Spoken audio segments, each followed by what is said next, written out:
Sometimes at work, we move so quickly that we forget something simple but powerful. Everyone around us is carrying emotions, pressures, and perspectives we can't always see. And when we take a moment to really understand others, even just a little, everything changes.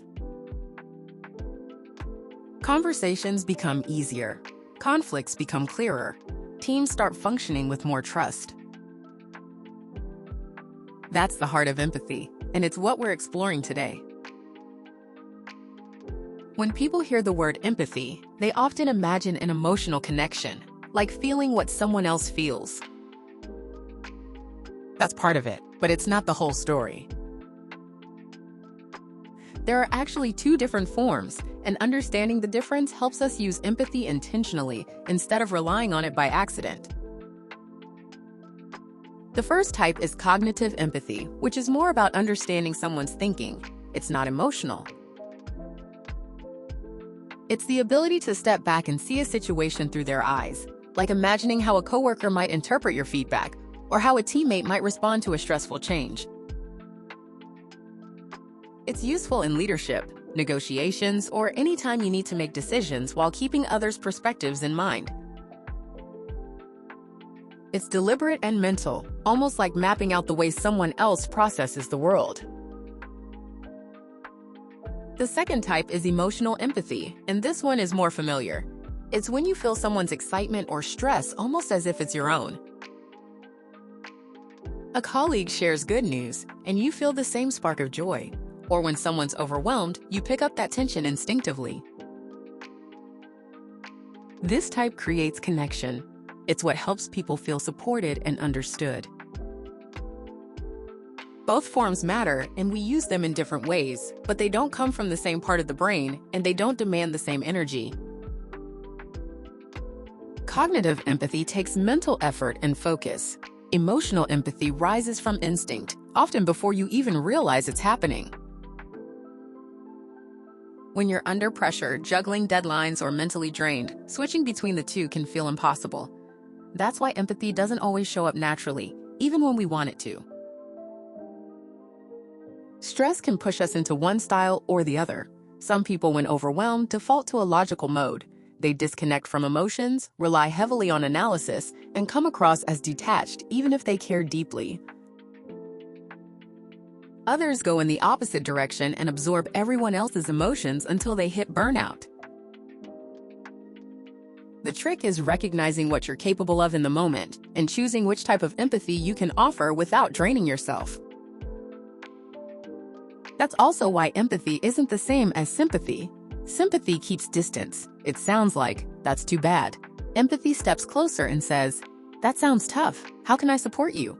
One is observation. The other is connection. Leaders who embrace empathy create environments where people feel safe enough to be honest. They're willing to speak up earlier, share concerns before they snowball, and take thoughtful risks.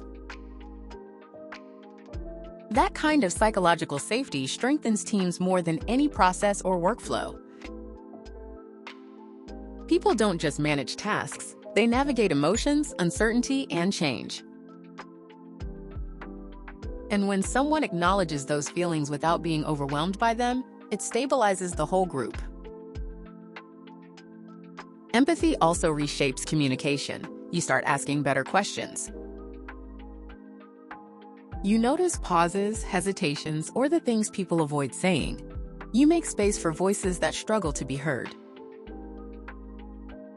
And as people feel valued, trust starts to deepen. When someone knows their perspective matters and their concerns won't be dismissed, they do their best work. This kind of culture doesn't form by accident. It grows from intentional behavior. Listing inclusion or belonging in a company handbook means nothing unless leaders actively create space for people to show up as themselves. That includes honoring different experiences, backgrounds, and communication styles. Sometimes that means noticing when someone is being overshadowed.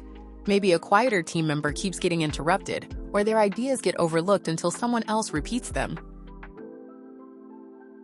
When leaders intentionally redirect attention, encourage participation, and model respectful listening, they show the team what inclusion looks like in action. Understanding differences also requires courage. It involves talking openly about perspectives that aren't your own, even when it feels uncomfortable. The goal isn't to say the perfect thing. It's to show sincere effort and curiosity. Most people don't expect perfection. They want to feel seen. But empathy toward others starts with awareness of yourself. In fast-paced workplaces, emotions can flare before you even notice them. A colleague might stop you with an urgent question, and without realizing it, you jump into problem-solving or defensiveness simply because you're overwhelmed. Those reactions often aren't about them. They're about you. Self-awareness helps you catch those habits in real time. You might notice your shoulders tighten, your voice speed up, or your breath get shallow. These small signals tell you you're moving into reaction mode, not response mode. Pausing gives you the space to choose how to show up instead of letting old patterns decide for you. Emotional regulation builds on that pause. It's not about hiding your feelings. It's about giving yourself enough distance to respond thoughtfully. Sometimes the best way to do that is simply by saying, "Tell me more." Those words slow the conversation, make room for understanding, and prevent you from jumping to conclusions. Changing long-held habits takes patience, but with practice, it becomes easier to stay grounded. Empathy also shows up in nonverbal communication. Words only convey a small part of what people mean. Someone can say, "I'm fine," but their tone, posture, or expression tells a different story. Paying attention to those cues helps you understand what they might not be ready to say out loud. Your own cues matter too. You might intend to be respectful, but if your tone is sharp or your manner is abrupt, others may interpret it as dismissive. Matching your message with your body language makes your communication clearer and more trustworthy. Of course, there are real obstacles that make empathy difficult. Stress is a major one. When you're overwhelmed, you slip into survival mode. Your focus narrows, and it becomes harder to consider someone else's point of view. Another barrier is unconscious bias. It's easier to empathize with people who resemble you in values, background, or style. Bias shows up in who you listen to, who you interrupt, or who you give the benefit of the doubt. Catching those patterns allows you to shift from judgment to curiosity. A lack of psychological safety is another blocker. If people feel that speaking up will backfire, honest conversation becomes impossible. And in some teams or cultures, open dialogue just isn't modeled. In those situations, someone has to take the first step by showing genuine interest in others. Empathy becomes even more important in environments where perspectives differ widely. Different cultures, disciplines, or experiences shape the way people communicate, disagree, and collaborate. When someone responds in a way that feels unfamiliar, the instinct is often to view it through your own lens. But empathy invites you to step back and ask, "What don't I know yet?" That question turns confusion into discovery. Across all these moments, one truth remains. Empathy is easier when it becomes a habit. Small daily gestures, checking in, listening fully, remembering personal details, build trust over time. Even short interactions can have a long-lasting impact when they're genuine. Empathy also strengthens customer and client relationships. People may forget the exact details of a transaction, but they remember how the interaction made them feel.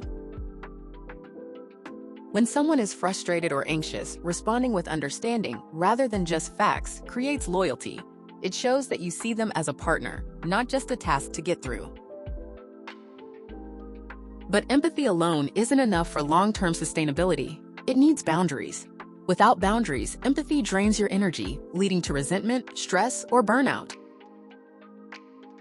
Boundaries clarify what you can support and what you can't. They help you stay compassionate without taking on responsibility for other people's emotions or problems. Setting boundaries can feel uncomfortable, especially when you care deeply. But being honest about your limits allows you to show up fully when you're available, instead of stretching yourself thin and losing your ability to connect. Empathy with boundaries isn't cold, it's sustainable. Too much empathy without limits leads to exhaustion. Too many boundaries without empathy leads to isolation. Together, they create balance. In the end, empathy isn't a single skill. It's a mindset, a practice, and often a choice you make moment by moment. It helps teams communicate with clarity, navigate conflict productively, and build trust that lasts. It creates workplaces where people feel valued, not just for what they deliver, but for who they are. If you want stronger relationships, better collaboration, and a healthier work culture, start by paying attention. Look inward at your own patterns. Look outward with curiosity. Offer presence, not perfection. And remember that empathy grows through small, consistent actions. The more we understand one another, the more capable we become, together.